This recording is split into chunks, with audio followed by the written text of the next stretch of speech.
Luar biasa. Lagi-lagi Presiden kita Prabowo Subianto telah mengeluarkan kebijakan yang sangat pro rakyat dan sangat cinta serta betul-betul menyayangi rakyat kecil. Kebijakannya diminta untuk pro rakyat, kebijakan yang pro rakyat, terutama rakyat kecil. Ya, baru pertama kali dalam sejarah Indonesia pemerintah telah menerapkan biaya 0% untuk rakyat, tidak ada pajak dan sebagainya, semuanya 0% gratis. Arahan Presiden jadi tidak bayar, gratis, dan itu buat rakyat kecil. Dan siap-siap para koruptor akan makin menderita. Tanah-tanah yang disita dari koruptor, bagaimana itu nanti akan sebagian untuk diperlihatkan. Wah, luar biasa ya. Lalu, terkait kebijakan baru gratis apa sih yang ditetapkan oleh Pak Prabowo ini? Dan bagaimana dengan info lengkapnya? Baik, tentunya dalam video ini akan kami sampaikan penjelasan lengkapnya. Dan dalam video ini pula akan kami sampaikan bagaimana nasib dari IKN di tangan Pak Prabowo. Apakah IKN akan dilanjut atau stop? pembangunan IKN ini. Iya, baru saja beberapa jam yang lalu Presiden Prabowo telah melakukan rapat terbatas dengan para menterinya. Dan dalam rapat tersebut ada beberapa poin-poin penting yang sebaiknya diketahui oleh seluruh rakyat Indonesia. Baik, supaya lebih jelas, mari kita saksikan sama-sama poin-poin penting, poin krusial, dan kesimpulan-kesimpulan dari hasil rapat antara Presiden Prabowo dengan para menterinya. Yang tadi kita membicarakan tentang berbagai proyek infrastruktur di Indonesia, khususnya terkait dengan pembangunan atau kelanjutan pembangunan di IKN. Nanti akan saya berikan kesempatan tentunya kepada Kepala OIKN untuk menjelaskan secara lebih rinci, kemudian juga tentu kepada Pak Menteri yang tadi juga telah membahas berbagai kebijakan yang pro rakyat dalam pembangunan perumahan. Kementerian PU juga tentunya menjadi bagian penting dari kelanjutan pembangunan IKN. Perlu diketahui bahwa sesuai arahan dari Bapak Presiden Prabowo Subianto, pembangunan IKN ini akan kita lanjutkan, tentu mengikuti timeline dan tahapan-tahapan yang telah ditetapkan sebelumnya. Sebagai penjelasan kepada masyarakat luas, tahap pertama yaitu tahun 2022 hingga 2024 juga telah menghadirkan berbagai progres.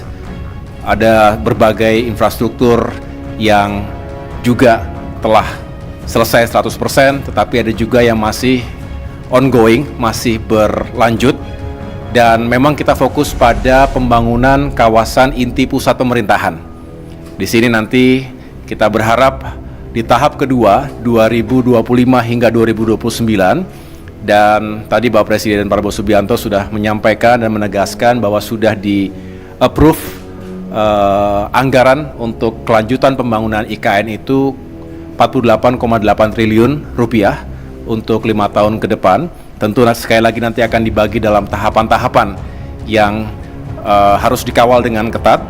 Yang jelas anggaran tersebut dipersiapkan, dialokasikan agar kami, khususnya OIKN, bisa menyelesaikan proyek pembangunan fasilitas atau gedung-gedung yang digunakan untuk parlemen, untuk legislatif, dan juga untuk yudikatif. Tentu dari rancang awal yang sudah dimiliki, kita akan lakukan review kembali, ada penyesuaian di sana-sini secara teknis, dan pada saatnya nanti kita sudah bisa melanjutkan pembangunan dan mudah-mudahan bisa mencapai sasaran dan target yang telah ditetapkan. Tentunya ada yang bersumber dari APBN, ada juga yang bersumber non-APBN. Inilah hadirnya kebersamaan, kerjasama yang baik antara pemerintah dengan badan usaha. Kita juga mengharapkan dunia swasta, pihak swasta ini bisa berkontribusi secara positif dan tentunya terintegrasi dengan baik.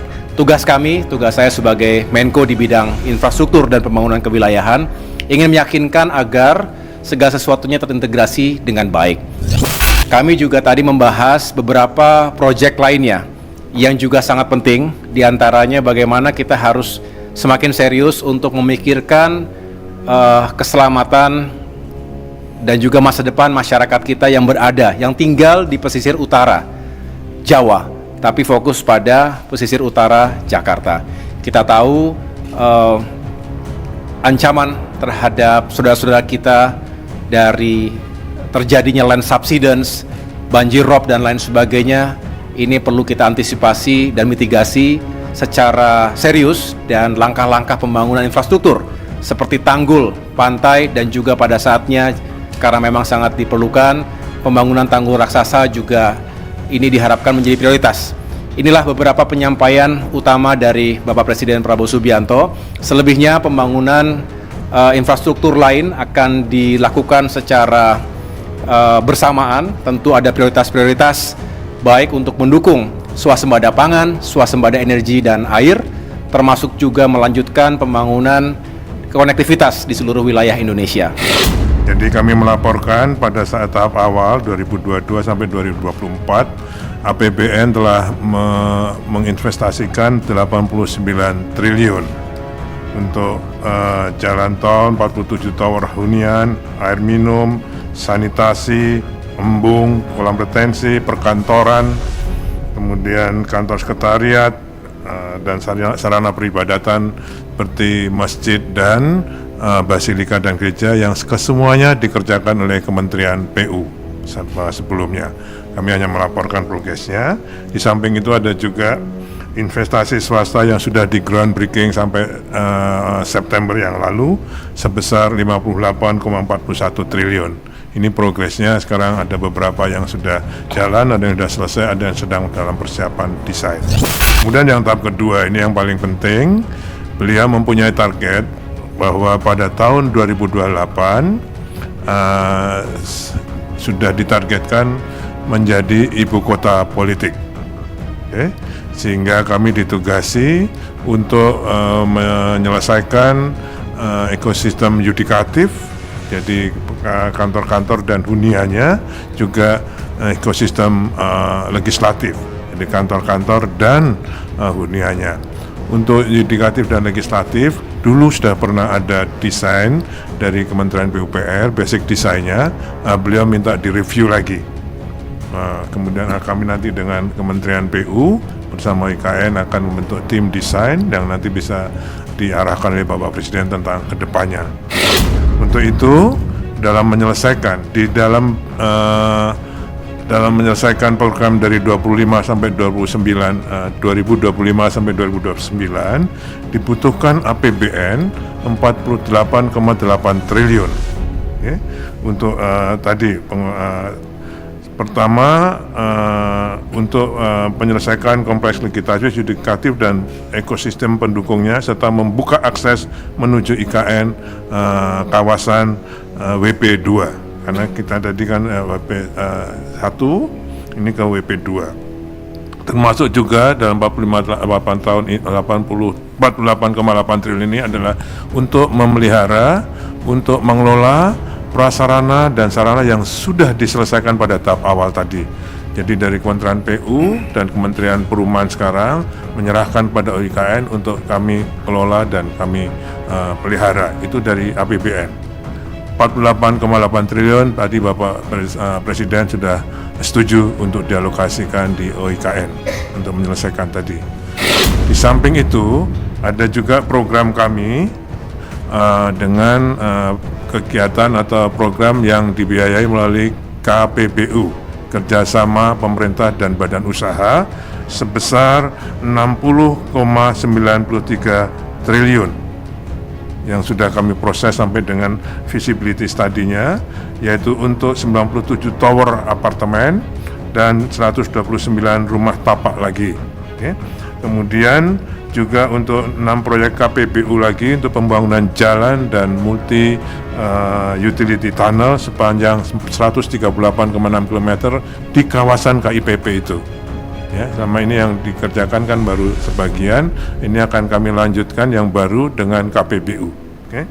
Kemudian juga 1 KPBU lagi untuk pembangkit listrik tenaga surya yang sekarang sudah ada 50 MW yang kemarin sudah diresmikan oleh Bapak Presiden. Kemudian juga kami laporkan groundbreaking yang ke-9 ini kami mohon tadi kami laporkan pada Bapak Presiden untuk kegiatan pembangunan hotel, hunian, retail, dan perkantoran sebesar 6,49 triliun. Dari tadi ada swasta murni, investasi murni, direct investment, KPBU, APBN. Inilah kerjasama yang disampaikan oleh Pak Menko tadi. Selain itu, Bapak Ibu sekalian, kami juga mendapat masukan dari Pak Menteri Perumahan untuk bisa mengoptimalkan swasta yang sudah melakukan groundbreaking tadi, ya, baik dari 1 sampai 8 maupun nanti yang ke-9 agar juga tidak hanya sekedar groundbreaking tapi ditindaklanjuti dengan kegiatan pembangunannya. Jadi targetnya 1 tadi bahwa tahun 2028 agar bisa ditetapkan IKN ini sebagai ibu kota politik Republik Indonesia. Yang pertama, kami melaporkan bahwa kami Kementerian Perumahan sudah menyelesaikan 27 tower di IKN dan siap untuk diresmikan. Karena tadi Bapak Presiden mengatakan beliau senangnya datang untuk meresmikan, bukan untuk groundbreaking. Yang kedua, di IKN sudah juga kami selesaikan rumah jabatan menteri, dan itu juga siap untuk diresmikan.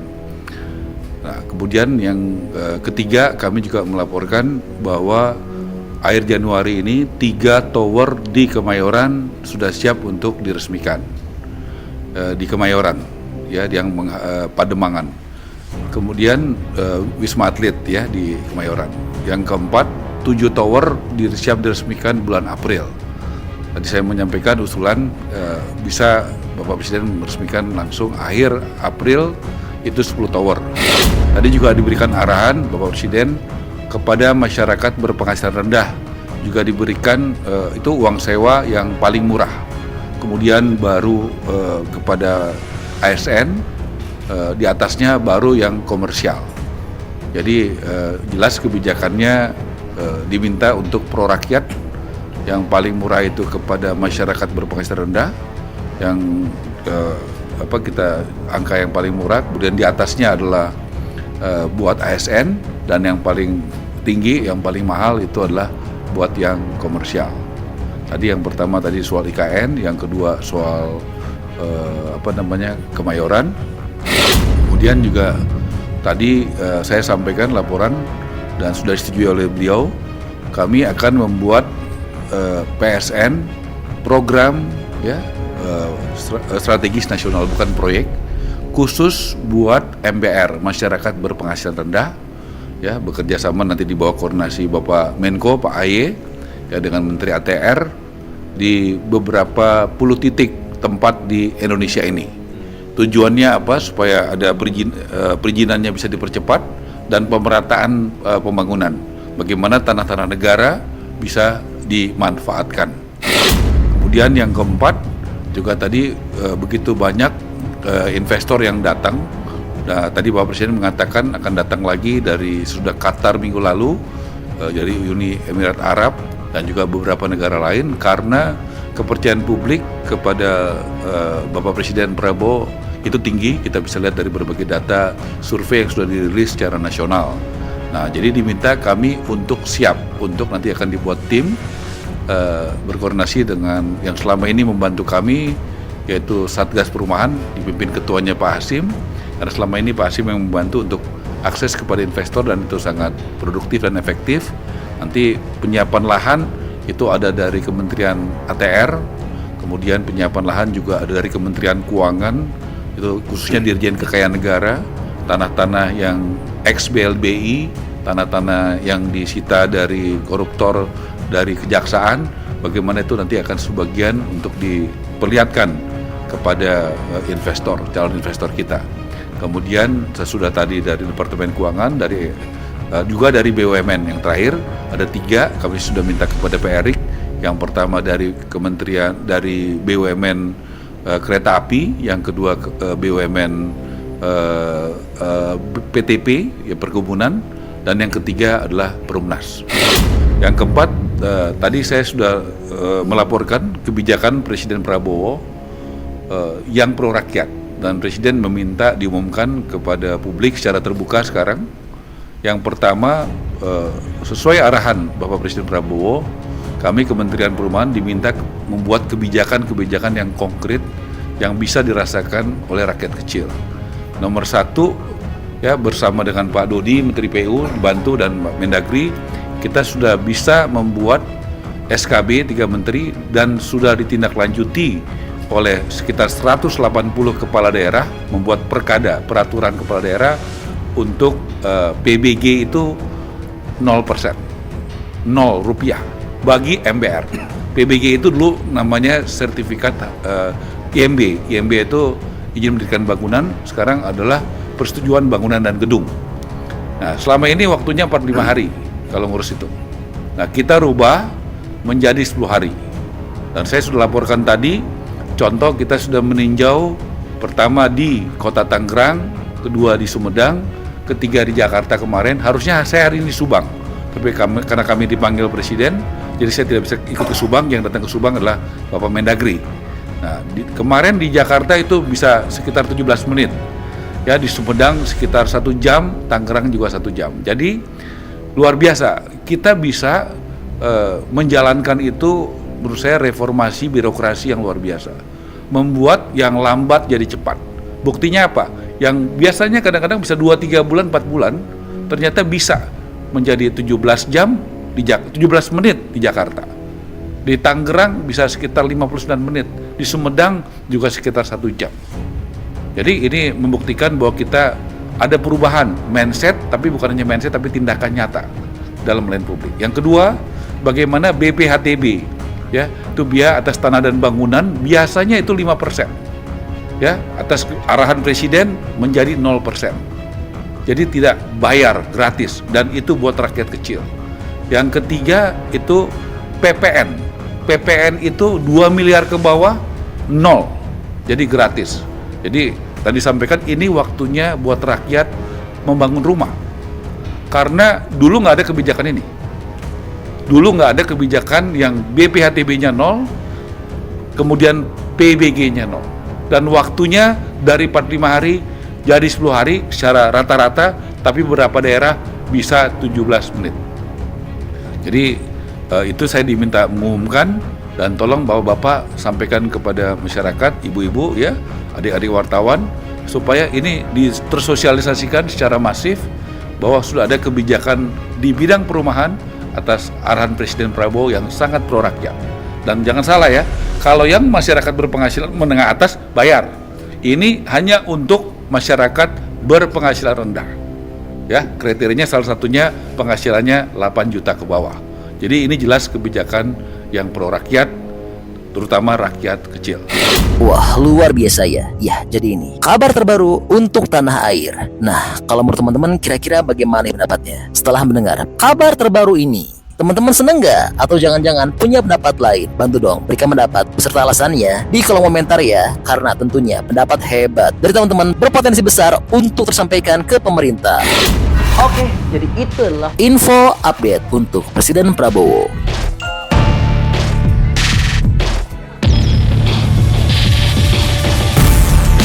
Oke, masih banyak menonton, jangan lupa untuk bantu di like dan di share video ini. Jangan lupa juga bantu untuk subscribe ya. Oke, stay tune at my channel. See you next video.